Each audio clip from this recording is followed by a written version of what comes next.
Friends, welcome back to my YouTube channel maths topper at home by Gaurav sir. मैं उम्मीद करता हूं कि मैंने जो क्लास 12 की लास्ट वीडियो डाली थी वो आपको काफ़ी पसंद आई होगी। लास्ट वीडियो में हमने क्या किया था स्टूडेंट्स, हमने क्लास 12 की एक्सरसाइज 1.1 में कुछ क्वेश्चंस किए थे और आज हम इस वीडियो में उस कुछ जो हमारे बाकी क्वेश्चन हैं उनको करने वाले हैं। तो आइए इसी के साथ अपनी वीडियो का स्टार्ट करते हैं। Class 12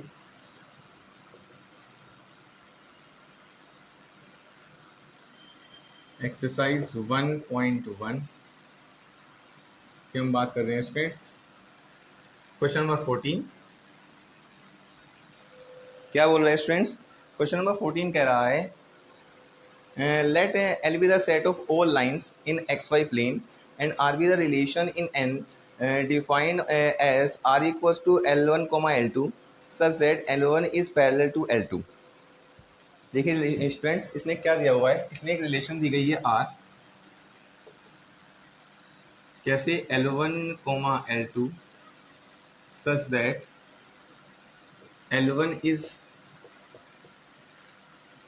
parallel to L2। जो L1 है वो क्या है, L2 के पैरेलल है।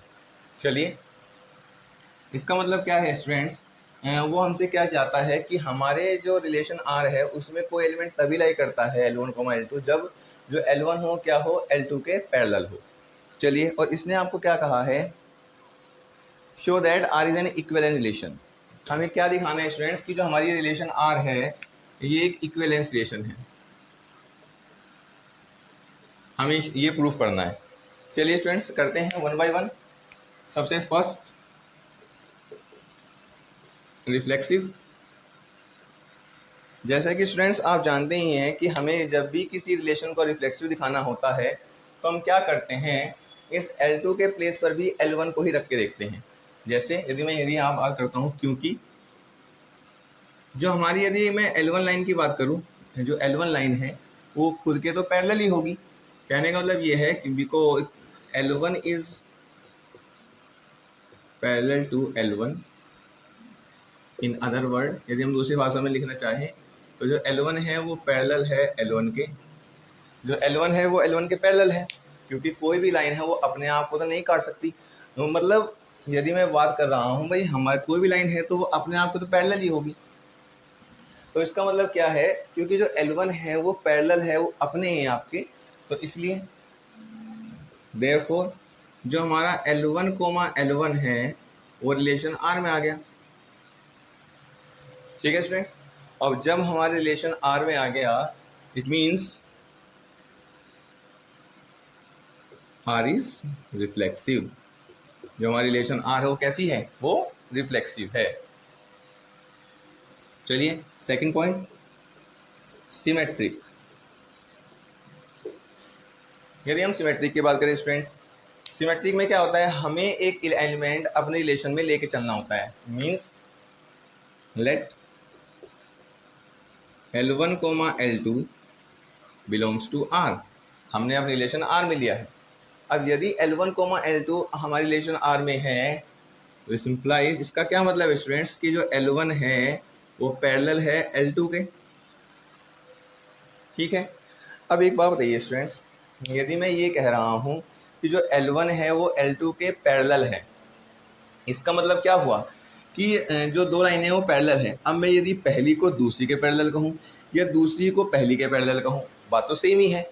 इसका मतलब ये है which implies L2 is parallel to L1। इसका मतलब ये है कि जो L2 है वो भी पैरेलल है L1 के। ठीक है स्टूडेंट्स, इसका मतलब क्या हुआ, जब L2 हमारा पैरेलल हो गया L1 के, विच इम्प्लाइज L2, L1 जो है वो बिलोंग्स कर रहा है R में। इसका मतलब ये है कि जो L2, L1 है वो किस में है, मेरे रिलेशन R में वो है। चलिए, हम लेके चले थे L1, L2, इसका जो रेसिप्रोकल रिवर्स या मैं कहूँ L2, L1 भी हमारे रिलेशन में है। It implies R is symmetric, और हमारा क्या है, सिमेट्रिक भी है। ठीक है स्टूडेंट्स, चलिए तीसरी चीज पर आते हैं, ट्रांजिटिव। यदि हम ट्रांजिटिव की बात करें स्टूडेंट्स, जैसे कि आपको पता है कि ट्रांजिटिव के लिए हमें दो एलिमेंट्स को लेकर चलना होता है। चलिए देखते हैं, late L1 comma L2 belongs to R and L2 comma L3 belongs to R.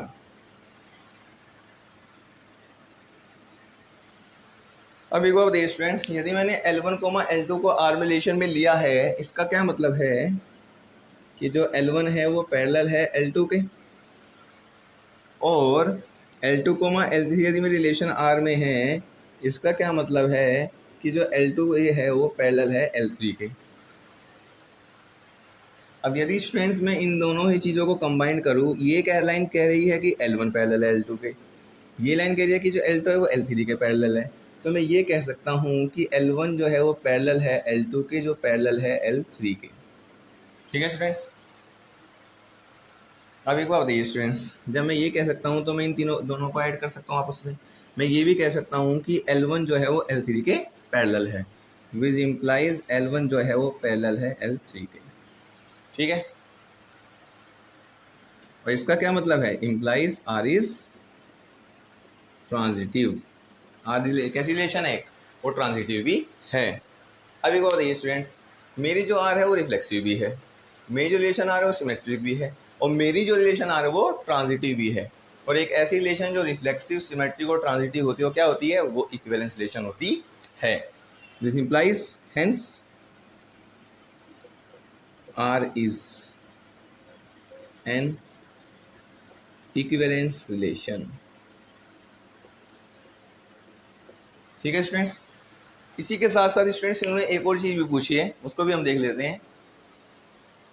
इसने कहा है find the set of all the lines related to the line y equals to 2x plus 4। इसने मुझे क्या कहा है स्टूडेंट्स, देखिए एक काम करते हैं, इसको एक बार पढ़ देते हैं, उसके बाद आगे बढ़ते हैं।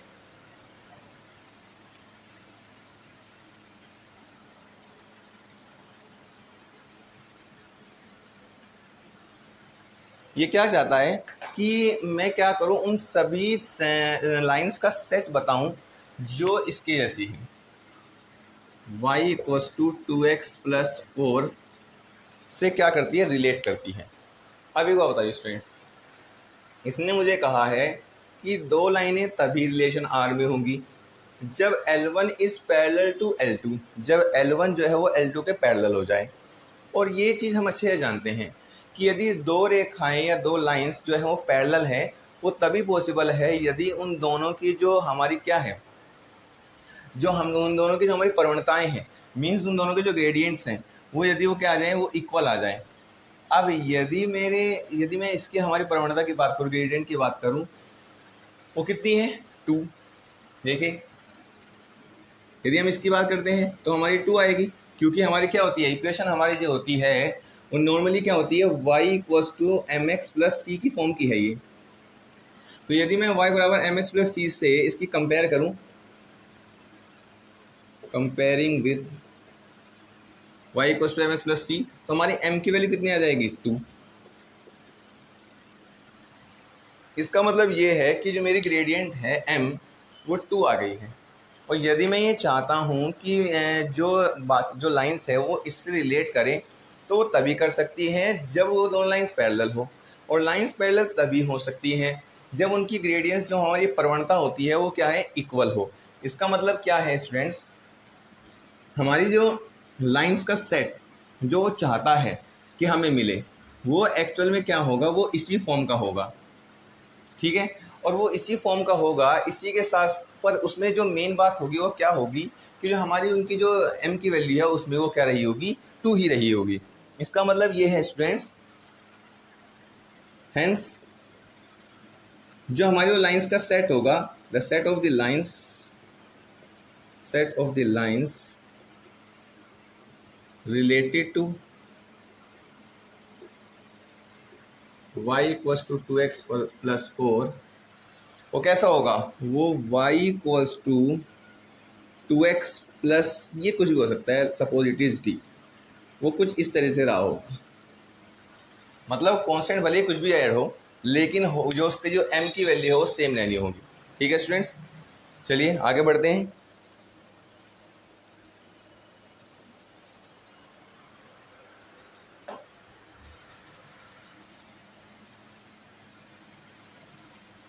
वो सभी लाइंस इससे ऐसे रिलेट करेंगी, मतलब ऐसी होनी चाहिए, इस फॉर्म की हमारी लाइंस होनी चाहिए।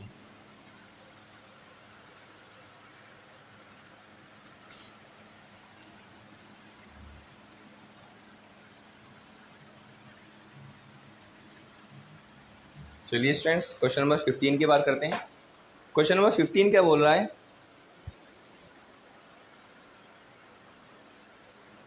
Late R be the relation in the set 1, 2, 3, 4 given by, ये आपको हमें एक रिलेशन दी गई है स्टूडेंट्स।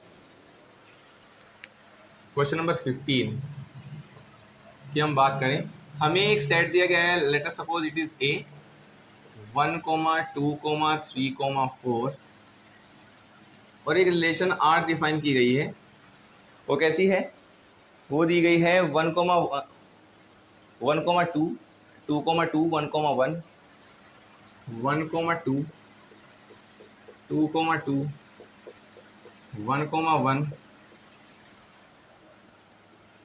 4, 4, 1, 3, 4, 4, 1, 3, 3, 3 और 3, 2, 3, 2 और 3, 2। चलिए, और हमसे एक्चुअल में हमें एक एमसीक्यू दिया गया है और हमें 4 ऑप्शन भी दिए गए हैं, और उन 4 ऑप्शन में से हमें एक ऑप्शन को सिलेक्ट करना है कि उन चारों में से कौन सा ऑप्शन इसके लिए सही होगा। मतलब ये रिफ्लेक्सिव है, सिमेट्रिक है, ट्रांजिटिव है या नहीं है, क्या चीज़ है और क्या नहीं, और उसके अकॉर्डिंगली हमें इसका आंसर क्या करना है, देना है। चलिए देखते हैं स्टूडेंट्स, हम 1 बाय 1 सबको चेक करते हैं, फिर एट लास्ट अपने आंसर पर पहुंचेंगे। First, reflexive. अब एक बात है स्टूडेंट्स, यदि हम बात करें रिफ्लेक्सिव क्या कहता है, रिफ्लेक्सिव मैंने आपको बार बार बोला है कि रिफ्लेक्सिव डिपेंड करता है हमारे सेट पर। सेट में एलिमेंट दिए गए हैं 1, 2, 3, 4। यदि ये रिलेशन हम रिफ्लेक्सिव चाहते हैं तो उसके लिए ज़रूरी है कि हर एक एलिमेंट अपने आप से जुड़ा हो। देखिए 1, 1 हमारे पास है, 2, 2 हमारे पास है, 3, 3 हमारे पास है, 4, 4 हमारे पास है। इसका मतलब ये है, हम क्या कह सकते हैं, for all x belongs to A we have x comma x belongs to R. This implies R is reflexive. मतलब मैं हर एक वैल्यू जो ये मैं लेता हूँ उसके लिए मेरे पास इस तरह का एलिमेंट रिलेशन में बैठा हुआ है, और जब इस तरह का रिलेशन हमारे एलिमेंट रिलेशन में है तो रिलेशन कैसी है, रिफ्लेक्सिव है। ठीक है, चलो दूसरी बात देखते हैं, सिमेट्रिक।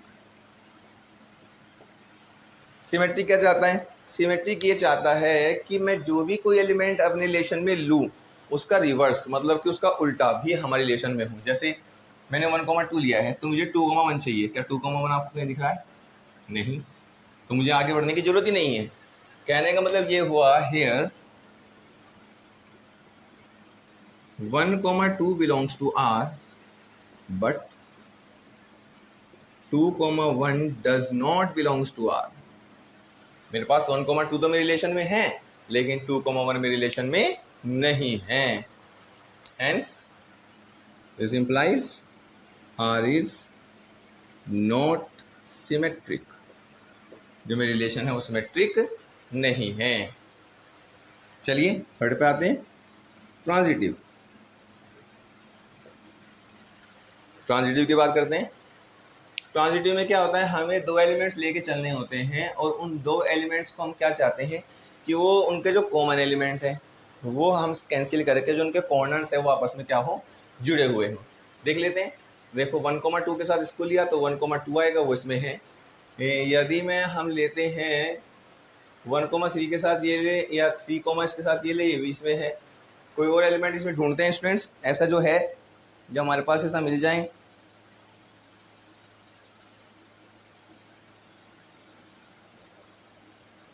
देखो हमने यदि 1, 2 लिया, इसके साथ 2, 2 जाएगा, तो कॉर्नर एलिमेंट 1, 2 भी इसमें है।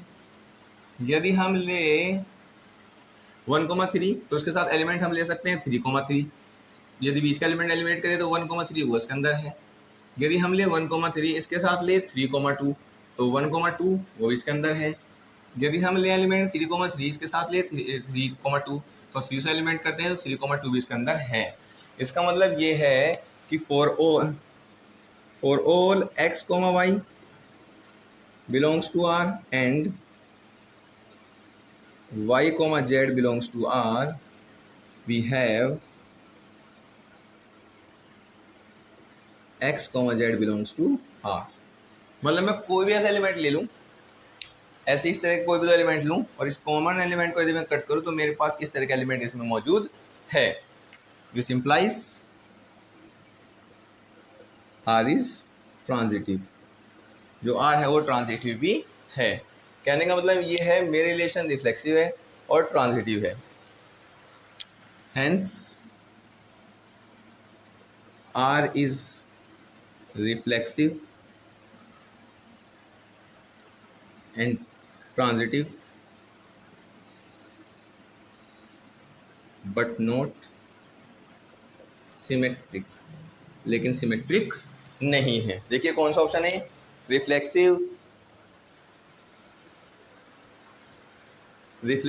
सिमेट्रिक नहीं, फर्स्ट ऑप्शन नहीं है। Reflexive transitive but not symmetric, B option is right. हमारा बी ऑप्शन क्या है, बिल्कुल सही है। तो इसका मतलब ये है जो हमारा बी ऑप्शन है वो बिल्कुल सही है, क्योंकि उसमें ये लिखा हुआ है कि वो रिफ्लेक्सिव हो, ट्रांजिटिव है और लेकिन सिमेट्रिक नहीं है। ठीक है स्टूडेंट्स, तो हमारा बी ऑप्शन क्या होगा, बिल्कुल सही होने वाला है। ठीक है स्टूडेंट्स, चलिए आगे बढ़ते हैं।